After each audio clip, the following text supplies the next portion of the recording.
କୁନି କୁନି ପିଲାମାନଙ୍କ ପାଇଁ ସାଧାରଣ ଜ୍ଞାନ ପାର୍ଟ 1 ସରଳିଆ ପ୍ରଶ୍ନ। ଚାଲନ୍ତୁ ଷ୍ଟାର୍ଟ କରିବା। ଓଡ଼ିଆ ଭାଷାରେ ପ୍ରଶ୍ନ। ଆମ ଦେଶର ନାମ କ'ଣ? ଉତ୍ତରଟି ହେଲା ଆମ ଦେଶର ନାମ ଭାରତ। ନେକ୍ସଟ ପ୍ରଶ୍ନ। ଭାରତର ଜାତୀୟ ପଶୁ କିଏ?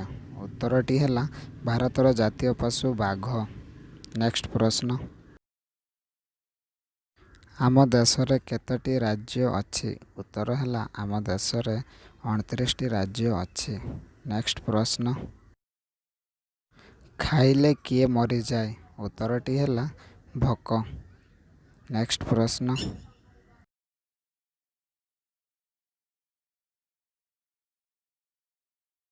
ପୃଥିବୀ ଠାରୁ ସୂର୍ଯ୍ୟ କେତେ ଗୁଣ ବଡ଼?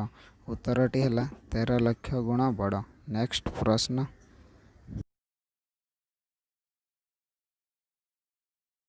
ଆମ ପୃଥିବୀରେ କେତେ ଜଳ ଭାଗ ରହିଛି? ଉତ୍ତରଟି ହେଲା 3 ଭାଗ ଜଳ, 1